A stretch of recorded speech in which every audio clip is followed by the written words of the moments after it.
So now let's go through a case study that shows how this instrumentation was used to identify the cause for performance degradation. This is a Westinghouse single pass, single shell design with divided water boxes, supplying circulating water to two tube bundles from a mechanical draft cooling tower. We installed an inlet measurement on each inlet water box and 8 total outlet measurements, 4 on each outlet circulating water pipe, 2 condenser pressure measurements, and 2 differential pressure meters for use with flow rate on the west and the east side of this condenser. This unit was just coming out of an outage. The plant was still performing maintenance on one of the 2 circulating water pumps, so only one circulating water pump was initially available. So this graph is showing that startup for the days when they were just running with one pump.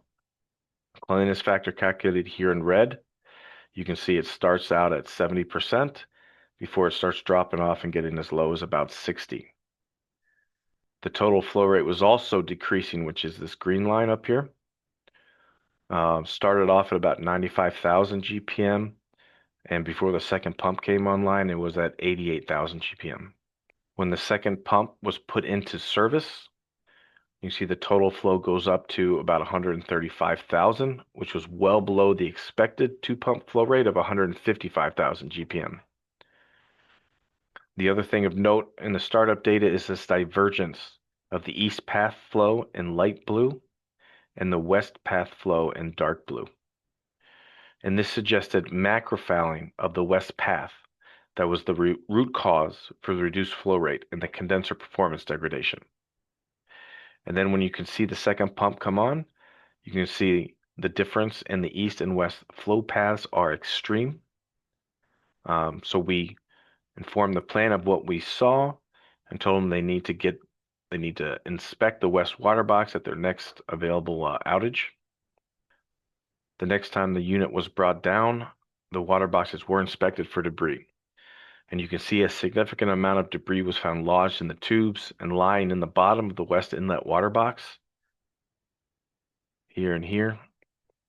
The circulating water pipe on this unit comes in from the cooling towers, and the east path tees off the top of the line. Then the line continues another 30 to 40 feet and elbows up into the west water box. So that piping was also inspected and revealed additional debris had accumulated in the elbow that feeds the west water box. After the debris was removed, here in the post-cleaning part of this plot, the cleanliness factor returned back up to 70%. The flow rates in the 2 paths were now approximately equal, and the total flow rate was to the expected value of 155,000 GPM. Real-time data analysis aids in identifying causes of high back pressure, whether it's from air leakage, poor vacuum pump capacity, or steam jet air ejector capacity.